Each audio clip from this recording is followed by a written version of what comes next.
Good. The last session of today. Welcome everyone. Welcome to the CTO's perspective on the workplace of Workspace of 2020. I'm Jeroen van der Kamp. I'm the Chief Technology Officer for Login Consulting. And I'm here together with... Ruben Spruit. I'm the CTO of a company called PQR. Good. And I think we have a problem. Because the problem has everything to do with the velocity and the impact of the developments in IT. And the velocity and the impact is combined a real challenge. So maybe it's not a real problem like, well, a big problem, but it's a nice challenge to cope with. Is the problem getting less? Well, when you look at this diagram, it's getting bigger and bigger and bigger. So the impact of IT is getting bigger and bigger and bigger. Yeah. And the speed of innovation is getting faster and faster and faster. Yeah. So it's a nice challenge. Now you can think, okay, what has this to do with EDVI? You will see what the CTO perspective has to do with EDVI. But there's a challenge as well, and the challenge has to do with choices. Choices, what type of application virtualization do we want to use? What type of desktop virtualization do we want to use? Do we want to use Windows applications or not? There's a lot of choices in that arena. And there's a challenge, okay, what is the direction we as a person, as Ruben or Jeroen or the company we work for, or the organization you consult with, what's the direction of that organization? What's the direction we are heading to? And Jeroen and I want to give some insights in the direction we see for Workspace 2020. Challenges around data center and workspace. You will see, I think, on a daily basis, the challenges around solutions and the choice you have around these solutions. So we want to share our vision, our story around Workspace 2020 as CTOs and as community friends and members as well. Now to do this, we basically split up the discussion with two perspectives. The first one is, of course, the end user or the business consumer, as how you want to call it, truly from the end user perspective. We'll talk about that, we'll discuss this, but later on we're also going to discuss our perspective, because probably the majority of people in here represent the IT organization. So we'll also discuss this. But we are business consumers as well, because we are not only admins. Of course. But the reality is that there are two perspectives, and we're going to work them through in this little roller coaster we call a presentation. Anyway, we're going to talk about the Workspace of 2020. And there's a lot of guessing there's not a lot of guessing, there's a lot of trends that we see happening. We'll walk them through. And if you look at from end user perspectives, we see actually two themes. First of all, a big major change is happening how people are interacting with computing. And so the interaction models, and they are fundamentally changing the way we're working with computing. But also how solutions are used to be productive in different ways. And I'll explain that later on. So first we're going to talk about interacting with truly the user and the machine. Okay, so one thing that really kick-started it all, the big change in computing, was touch. Like, if you look at how traditional IT with mobiles and PC and laptops was around for a very long time, and what was the big paradigm shift that happened 5 years ago? Or no, it's like 2007 where the iPhone was introduced. That you actually touch, and that was truly the first step in new ways of computing. Before that, life was pretty simple. You either had a stylus or a mouse and keypad, and that model has been the same for 15 years. Then touch came and computing started to change. So touch is something that is now really part of everyday computing. You see also complete operating systems being built around touch, and there's been a fundamental change. But there are more changes that are happening. The other one is everything to do with augmented reality. So interacting with machines and using tablets or glasses or other devices, and kind of converged vision of what's happening. As you see here in the BMW. BMW garage. Yeah. So Mechanic is using augmented reality here to get something, to get additional information around about the maintenance of this car. Does anyone in this room has a practical application of augmented reality in their workspace? Do you actually see augmented reality happening? There's been a lot of hype about augmented reality already for 5-6 years. Do you have a real-time application? Is there somebody that as an example? So that has been a hype. I have one customer, Yeah. and they are a cleaning organization. They have a lot of people who are cleaning stuff, just changing the stuff in the vacuum cleaner, for instance. And they have like 20 different models of vacuum cleaners. Serious, they have a small app on the iPhone and Android, and you can point it out to this vacuum cleaner how you can switch things in the vacuum cleaner for maintaining. Okay. That's the only thing I know in practice, besides this thing we saw. Yeah. So the next trend, that's already has been a lot of talk about, is actually wearables, and this is a very big container subject. The thing is that if you look at the tech sites, there's a lot of talk about wearables, but there's so many ways to do wearables, like 1 million ways to do wearables. The first one that many people are talking about, of course, is the smartwatch. And there has been a lot of debate, like, will this fundamentally change the way, will everybody start wearing smartwatches in 5 or 10 years? Google Glass is another really cool example. There's a lot of talk about it, there's a lot of innovation happening about it.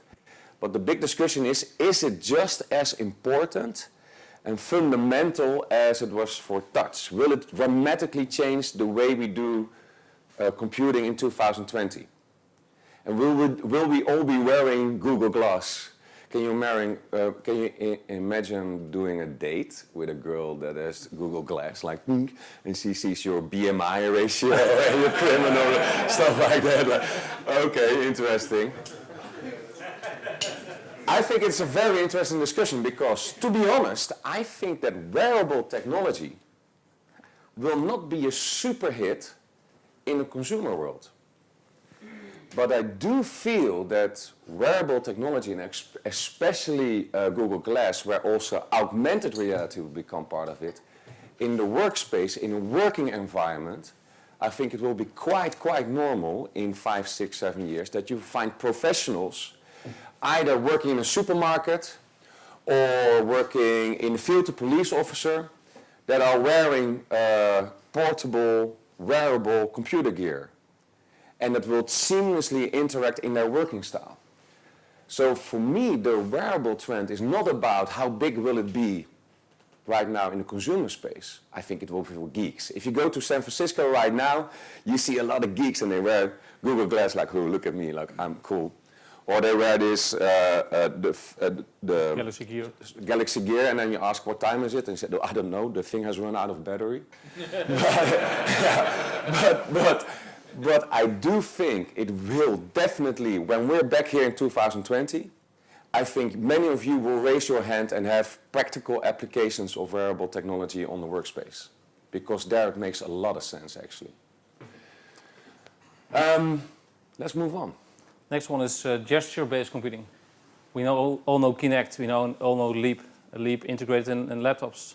How we interact with our hands to get things done on workspaces is one of the things we will see in the future even more. And well, these are the obvious ones we see. This one is an interesting one. It's like you put it on your arm, and you can use your arm and play games with that. For instance, that's the video we saw. It's just a Kickstarter project right now. Many Kickstarter projects, by the way. Yeah. And another interesting one is, by the way, is that the eye tracking software and the eye tracking gear is getting more readily available. So you can already buy, just like Meet Motion, you can already buy a little box, you put it on your laptop, and you can point the mouse with your eyes. Yeah. And if you stare really well, it will actually give you a right click. Let me not go there. Yeah. So next one is, I call it just EEG. That's much easier. I'm not sure who can pronounce it. Yeah, that's way too tough. Yeah. EEG, so mind control. I have such a device at home, and for me it doesn't work. Could be my brain activity, or maybe. We agree. Yeah, exactly.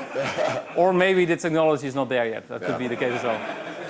It's interesting because if you look at the technology, like wearables, I see a place in the future workspace of 2020. I see a very definite space. I'm not sure about EEG and eye tracking. Those are more, the most applications right now in healthcare and for medical reasons, right? For supporting people that have disabilities. But I'm not sure about that it will happen in the workspace. So the next one, virtual reality. And this is interesting because I used to be a gamer and I'm still very much into 3D and virtual reality. I think it's very, very cool. Who of you has ordered the Oculus Rift already? Who is that? Who have it at home? Are we geeks or come on?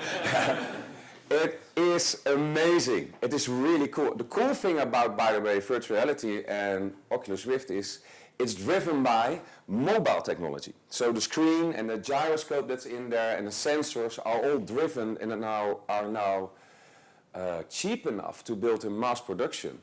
Actually to create an immersive experience not for tens of thousands of euros but just for a couple of hundreds of euros. Yep. Which is a fundamental change. Will you and I go to this conference with virtual reality headset on in 4 years or 5 or 6 years in 2020?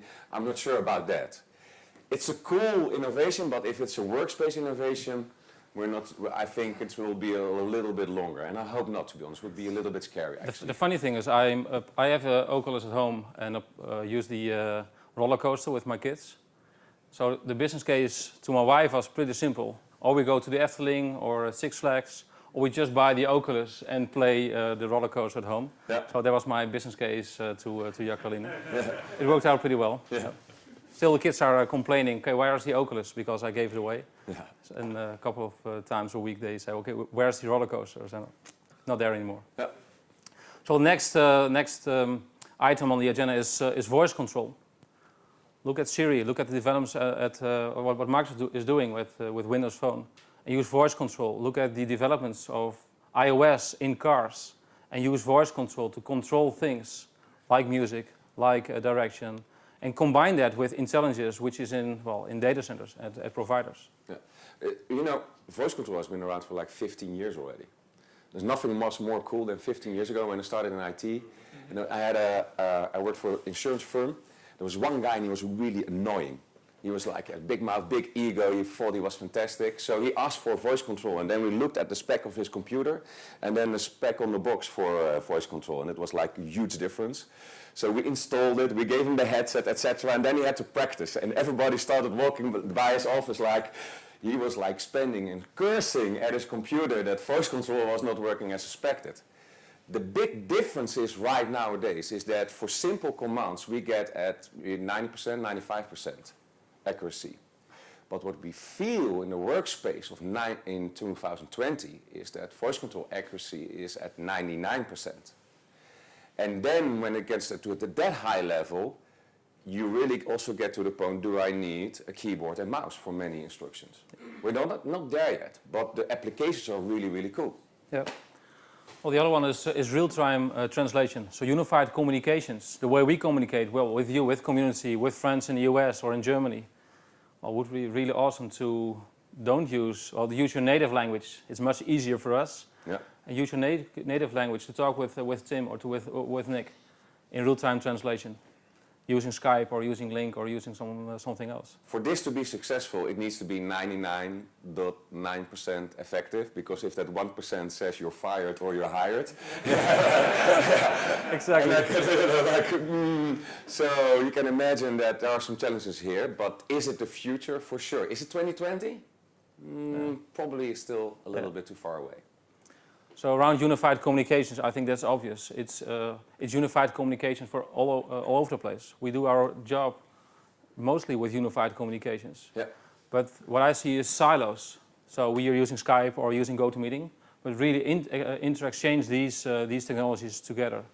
So that will be a challenge right now, and hopefully in 2020, Jeroen can use Skype, I can use GoToMeeting, and we still can communicate with each other with our own platform. That would be really awesome.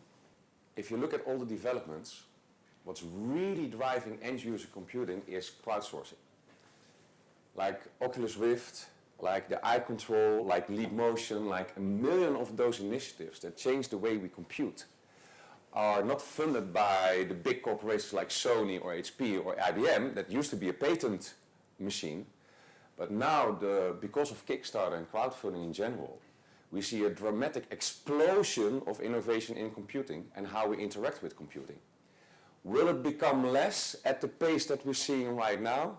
No, it will even accelerate even more.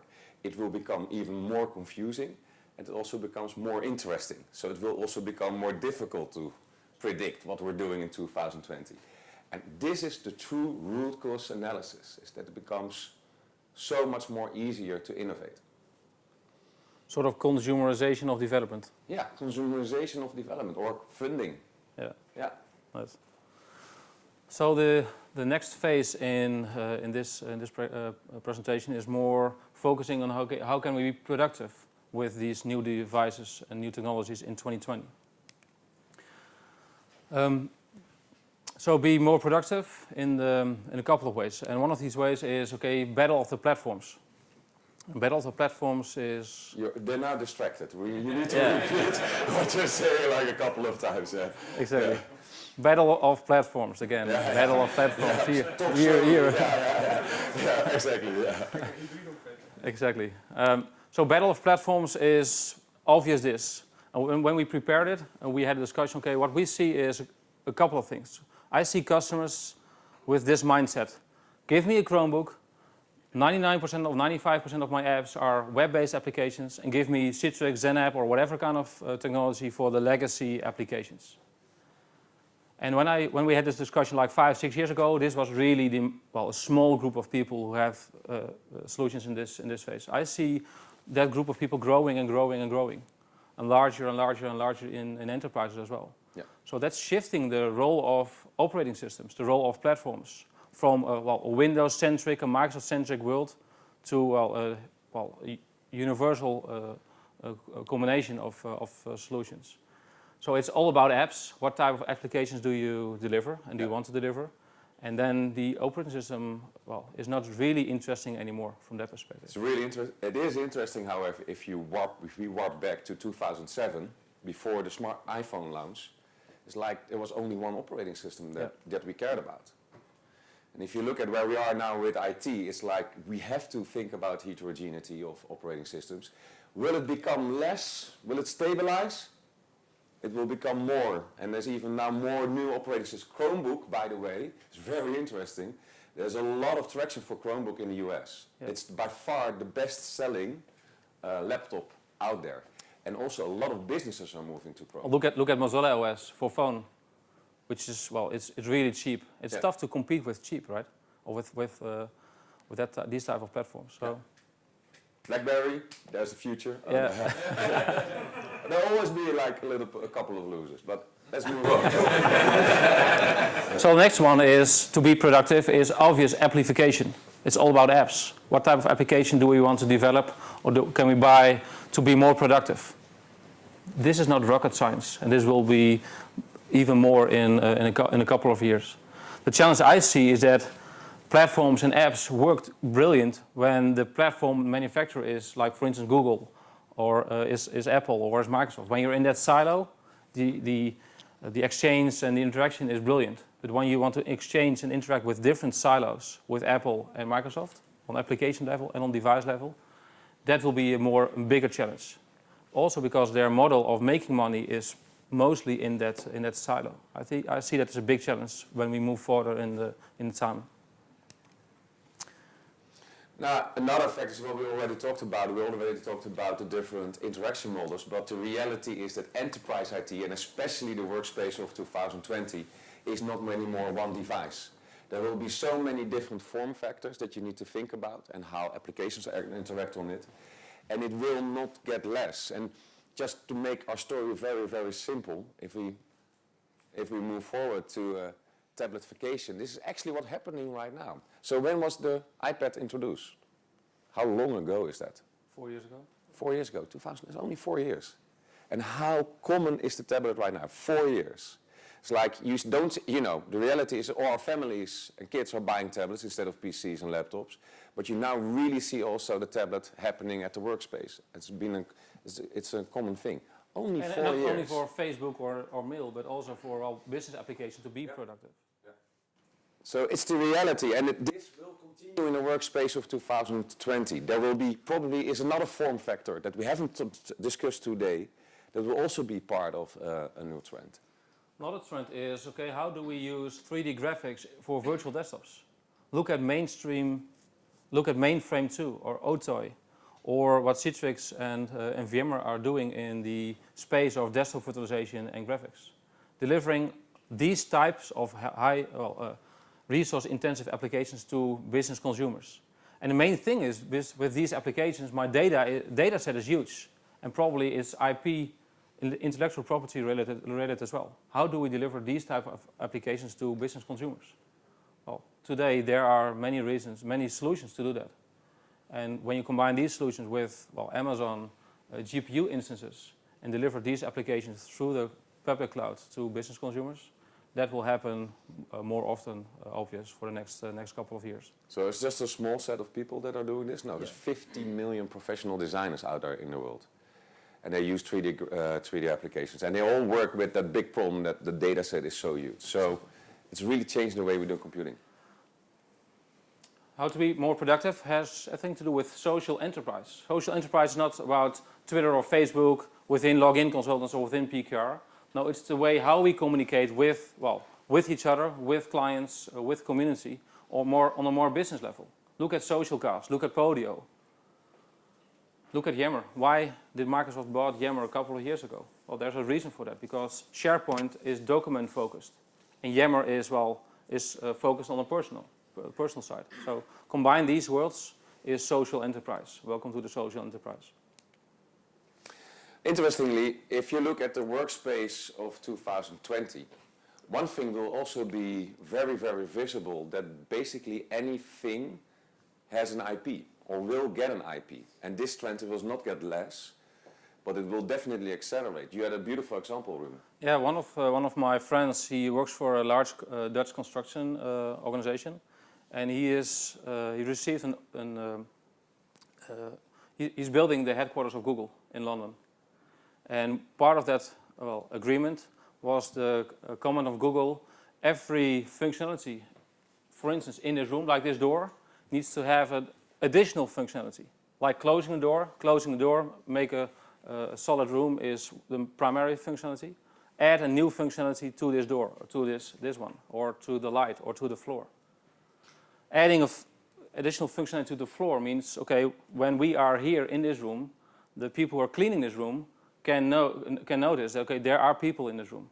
But when we are not here, the floor can sense, okay, there are not many people in this room, or no people in this room. You don't need to clean this room at all. That type of functionality with Internet of Things, connected and sensors, is not like we will see somewhere in time. That is happening right now. The next big trend, and actually this is interesting, because if you look at end-user computing, there's so many fundamental changes that were happening, and I think last year was really the big one. Is our eyes were opened. Yeah. Is that we lost our naivety. I've been part of in the Netherlands when internet was getting big. There was a lot of discussion about it. Everybody's like freedom of speech, and it is a huge thing for society. But if you look at and people were super positive about the whole internet thing. And that bubble really got busted last year. We already know that internet is not a safe place, but that our governments are consistently and continuously are hacking the system. And the problem is, when the government is doing it, they are also doing it on such a large scale. They can do stuff that simple hackers cannot do. They can actually get in between the traffic at high level routing and do spoofing in so many different ways that you know that your information is not private anymore, even when it is encrypted. And the flow of information, it is really scary. There's nothing we can actually do about it.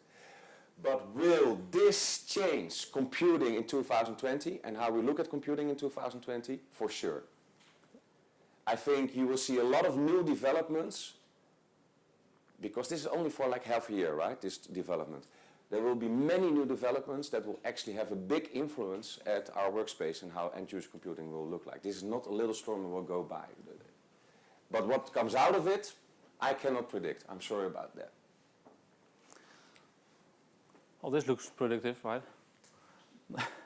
So Gen X versus Gen Y, and the way, well, Gen X and Gen What Y. is Gen X and Gen Y? Well, this guy is Gen X, right? Or we in some That's a degree. baby boom. But yeah. We in some degree are Gen X. Yeah.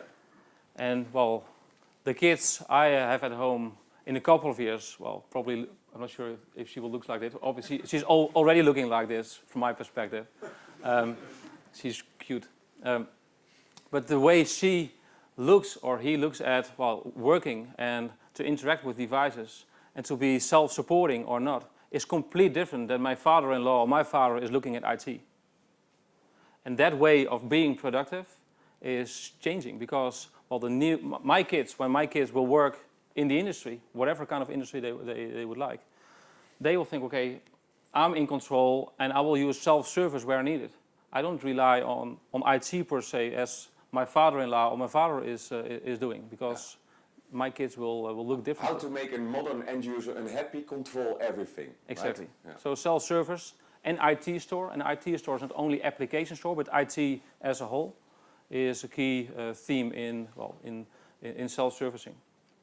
So as a result of that, also ownership in 2020, what we are used to right now is that IT used to control and also own everything. And ownership becomes less and less clear and distinctive. And it's like something we have to work with. Ownership is really something that is now part of our thinking, also as IT professionals. But it's not anymore that you do business, we are way past the era where we only worked on our business laptop. We do also are very, very productive and working on our private laptop. Yeah. Or doing private stuff on our business laptop. So, sorry, what I think as well is the question, okay, what is the diamond, what is your dear byte in your organization, what is the IP in your organization? And finding out what is important for the organization is a key discussion as part of who owns what. So starting the discussion, okay, what is the IP and what is important for us as an organization is key in who owns what, device, application, data, these kind of things. As a result of that, the work-life balance is also fundamentally changes, and it will only increase, it will not get less. So expect also a lot of discussion about that. You had a very nice example of BMW, what they do with email. They say, well, okay, after 7 o'clock, in the evening, by the way, after 7 o'clock you don't get new email messages. That is just for protecting their own employees. So and people will laugh about that. Haha, BMW, blah, blah. I think that will happen even more.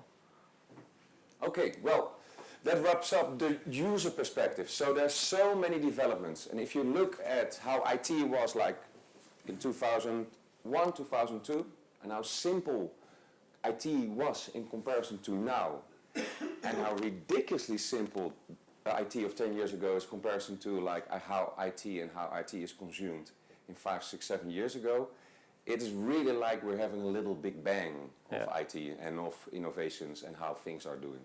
But I like it, by the way. I like all the developments, and I like that. I like my job, and to see what's happening and to make it happen for my clients, my customers. Yeah. So there's a big impact on us, on IT professionals. The reality is that if you look at the modern workspace, life is not simple anymore.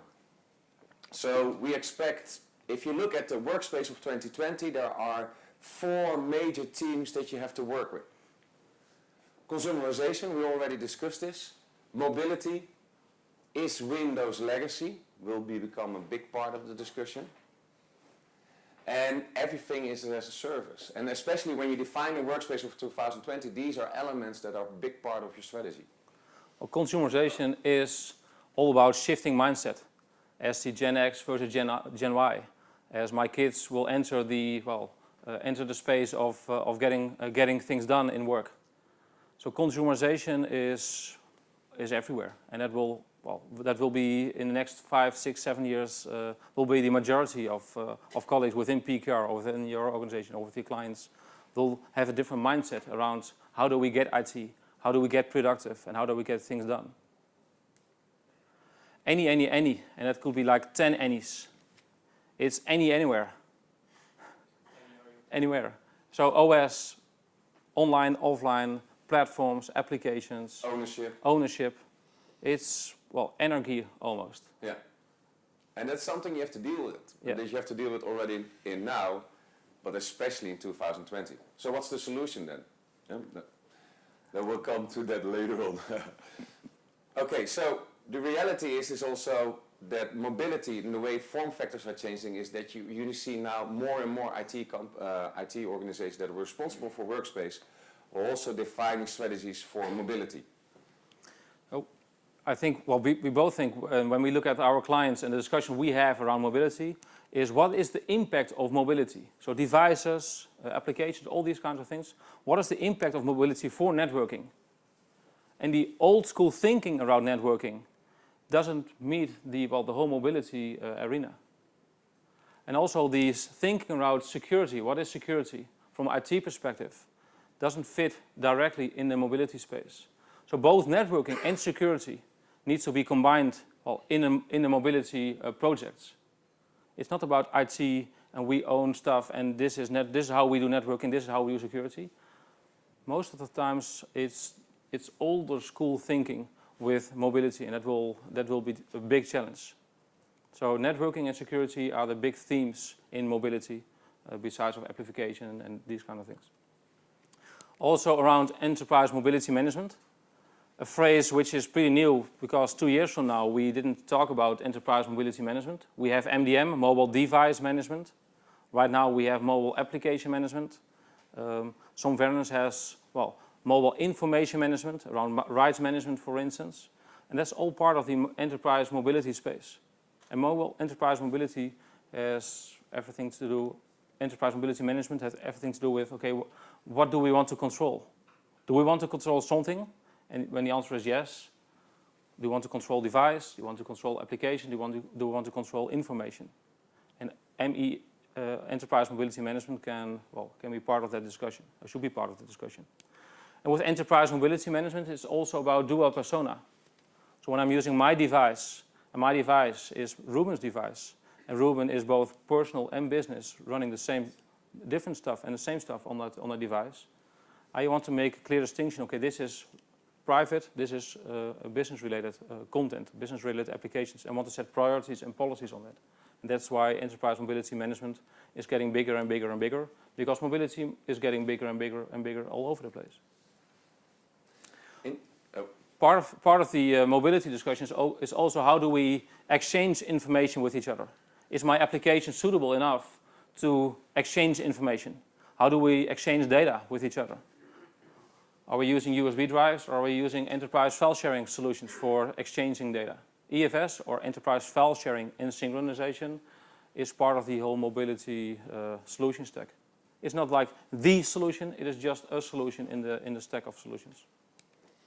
Interestingly, with the whole mobility stuff, if you look at the vendors, there's many vendors out there that basically, especially Apple was the first one that said, is the post-PC era.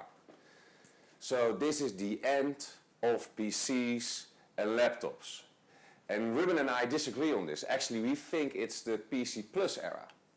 This doesn't mean that PCs and laptops are growing. We all know that the market is actually getting smaller and smaller, especially from a consumer point of view. Yep. What's also happening in the enterprise. But will take a very, very, very, very, very long time before PCs and laptops are completely out of the game. And if we're defining a strategy for 2020, somebody said on Twitter, if we talked about on Twitter about that we're preparing this presentation. And so we talked about the Workspace of 2020. And the person said on Twitter, it will be about Windows 8. And that's the reality. Yeah. So our Workspace of 2020 will be about Windows 8 and probably migrating or 9 or Windows 7 and how that deal is. But Windows will be still a very, very large portion of our work. It's not that all these other developments are the end of our working domain, the Windows area. And that comes to a very important topic, because we're now at Microsoft headquarters, and we really look forward to this topic. So we added this question mark. Yeah. No, but seriously, and also within Microsoft, of course, this discussion is happening, and that's the reality of the world that we live in. And also, if we're AppV guys, What do? We virtualize Windows applications. How relevant is our work in 2020? The reality is that Windows is not gaining momentum. It's losing piece by piece, a little bit traction. And the worst thing you can do is assume that Windows will not be there in 2020. I think it will be still very prolific. It will be everywhere, and especially in an enterprise point of view. But Windows could be considered a legacy environment, and I think there's some truth in there. And it will take a while for that to change. And there is a couple of things that there are a couple of things that happened, and actually one of the big portion and problem of Windows was how Microsoft strategically launched Windows 8 and how they tried to force two completely different computing models, full screen touch and a desktop experience in one model. And even and I'm pretty computer savvy, I get frustrated with that model even in 8.1. And everybody knows already, if you look at the blogosphere, what's happening for Windows 9. What will happen in Windows 9? The whole touch experience will be gone. It will not be gone, but it will only be available for if you have a touch device that is truly touch, then it will be there. But your desktop experience will not have a typical modern app environment, and probably it will get a normal start menu back. Because flipping in out of a full screen experience while the rest of the multitasking doesn't make a lot of sense. It doesn't help with productivity as well. There's nothing wrong, by the way, with the touch implementation of Microsoft. It's by far the most advanced and the most productive one. But mixing it up was a huge mistake, yeah. Yeah. And what I think it's annoying is that not I, but everybody saw the train wreck coming. Like usability experts, people that just have some opinion, just put your mother behind the Windows 8 PC and like you saw the videos. I can still not comprehend that Microsoft didn't change their strategy. I think it's really weird. And they're now doing it for 9, but they are a little bit late, and it really helped accelerate this market. I don't have the solutions for all things, but so look at it from a survey perspective. You know that Ruben and I are part. Oh, sorry. No, you go want ahead. to say something? Okay. You know that we are also from Project Virtuality, right? And we also do a survey. This year we did today is the last day that you can enter the Project Virtuality Check survey. The survey is focused on virtualization, so VDI and server-based computing environments. And actually this is a preview of the latest information. We got that information from here. It's really interesting because we already did the same survey last year, so we can follow trends. And we asked about 50 questions about how VDI and server-based computing is used. You will see a lot of these graphs now popping up because we did a little future, guessing how computing is changing, but actually we also have some facts. And some are really, really interesting, especially from an UpV perspective.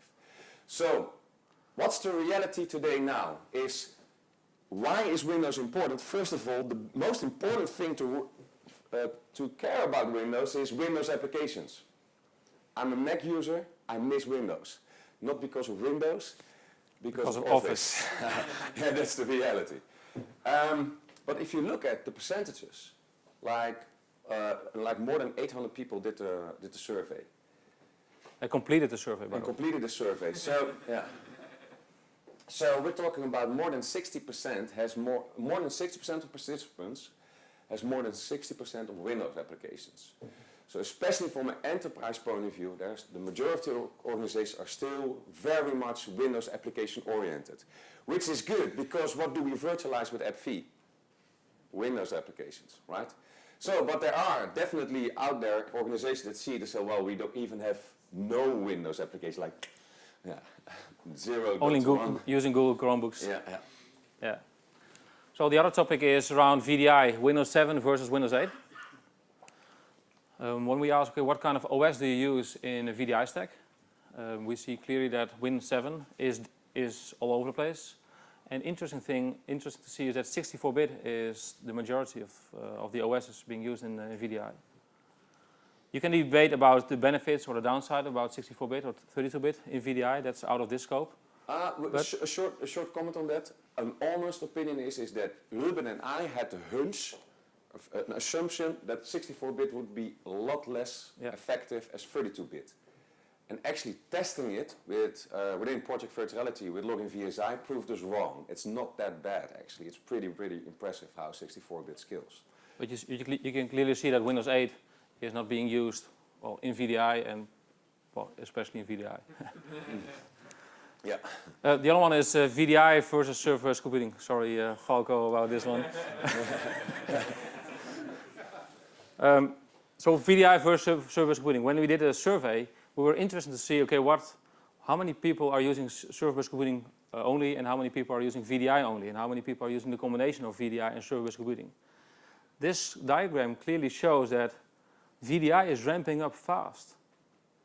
We see that in practice, in projects, but in the survey as well. We see that clearly that the amount of people who are using VDI as platform is really ramping up fast. Interestingly, the majority, by far the big majority, is always a mix of VDI and server-based computing, the old and the new scale of desktop virtualization.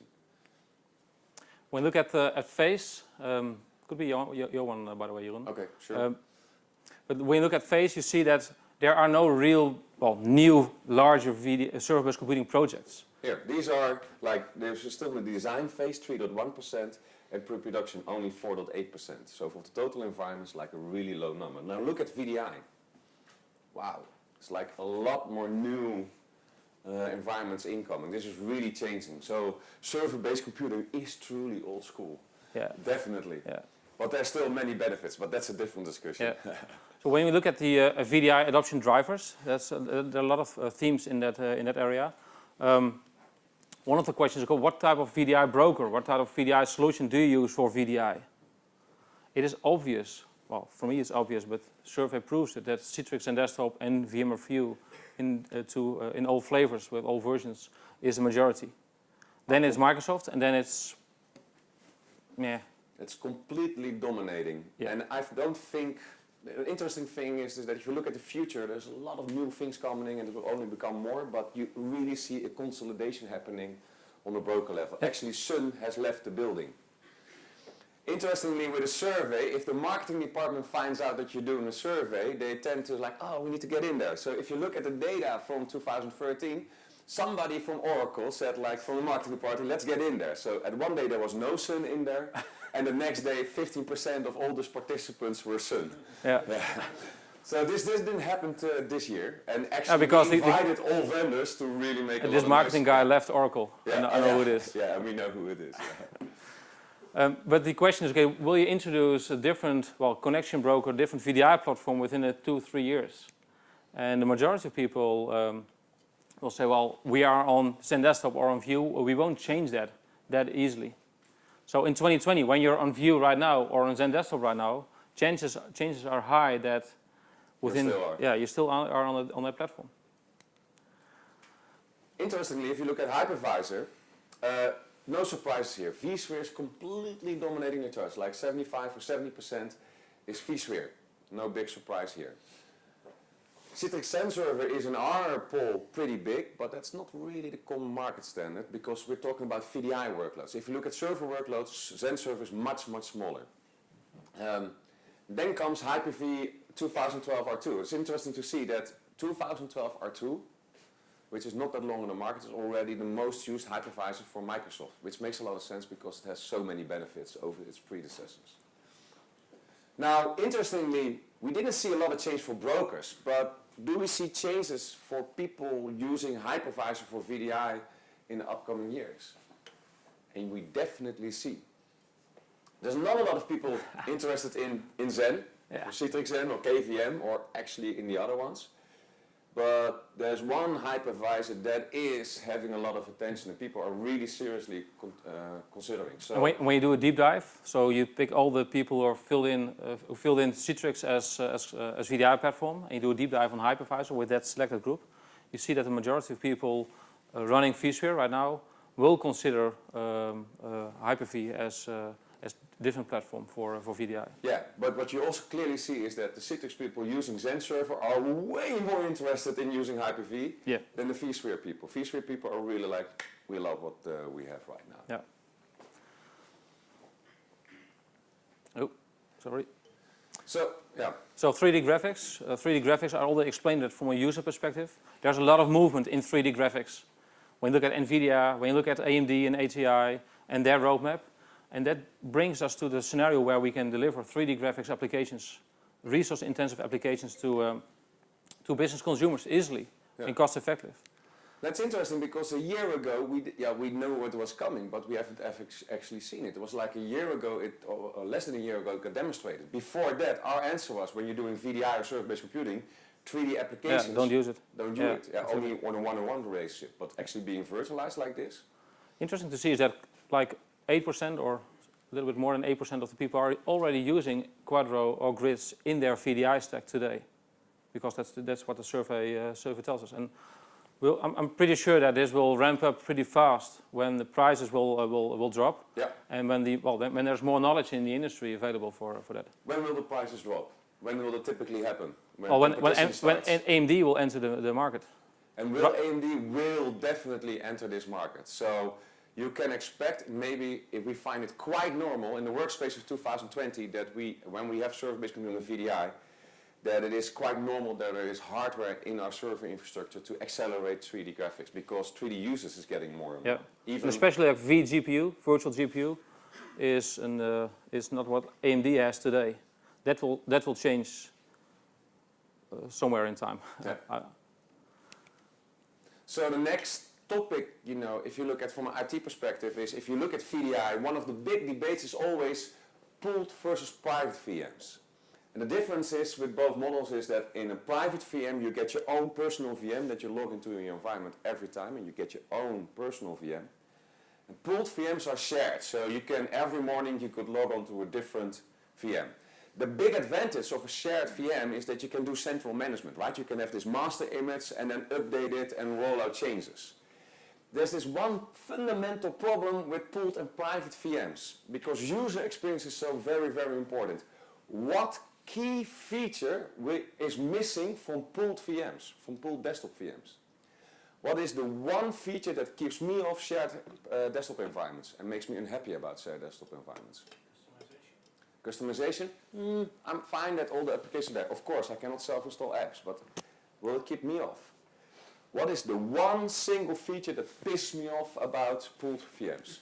Search. Search is not enabled typically in a shared environment. And Jeroen needs that because he's not that organized, so he needs search. Do a little experiment. Disable the search service. Yeah. And try working with Outlook. Yeah.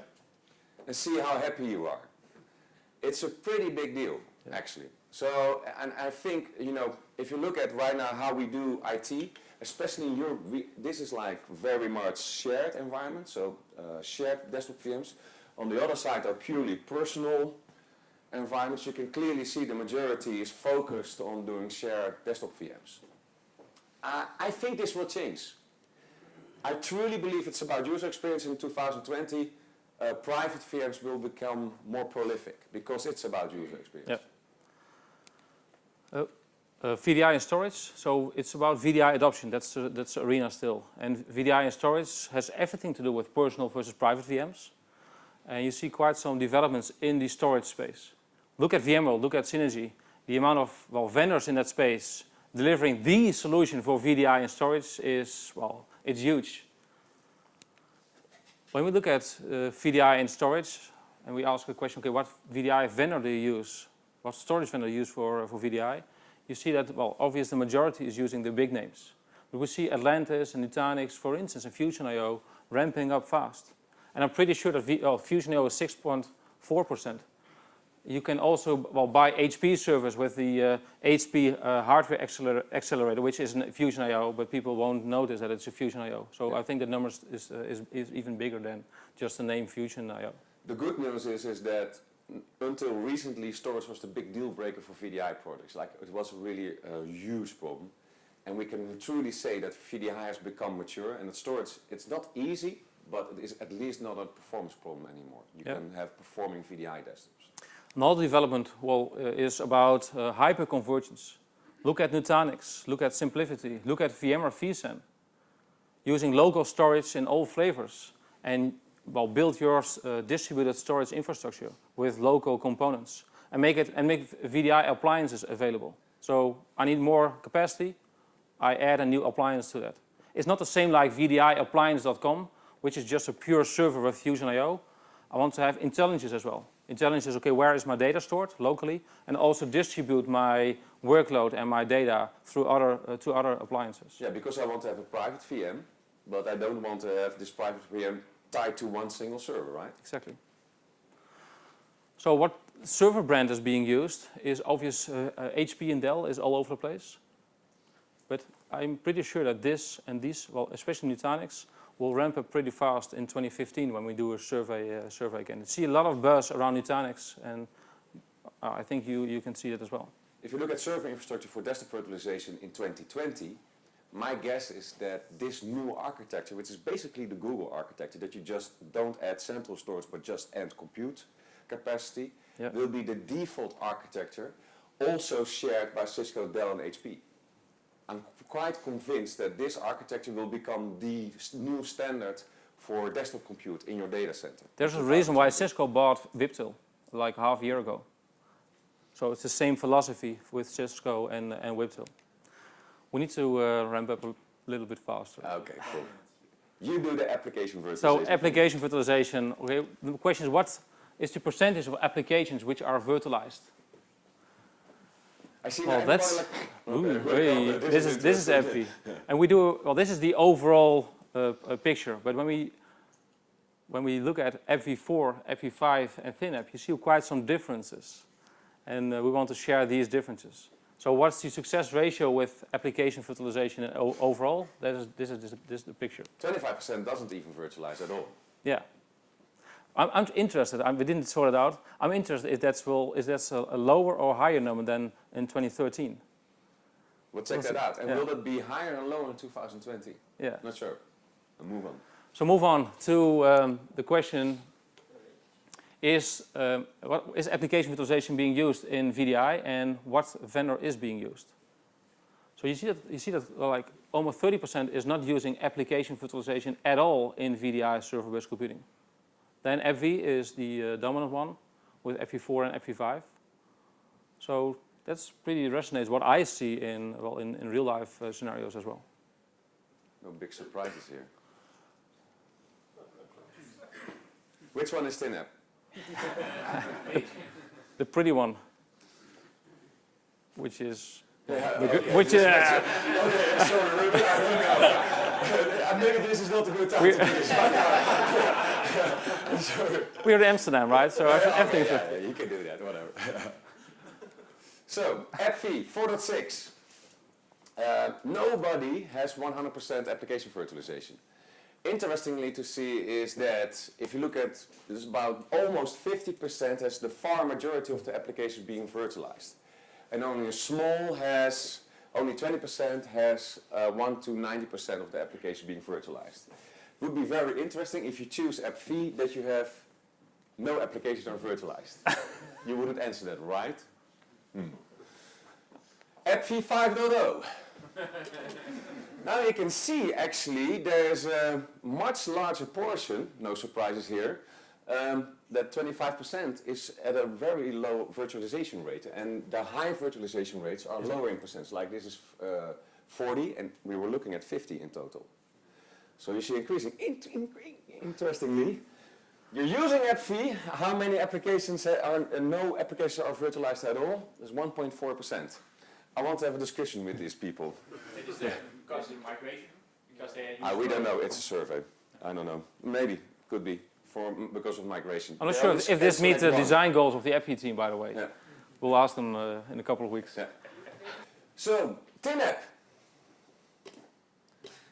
You know, there's a lot of debate versus ThinApp versus AppV. The reality is the far majority of ThinApp users only have a small percentage of applications being virtualized.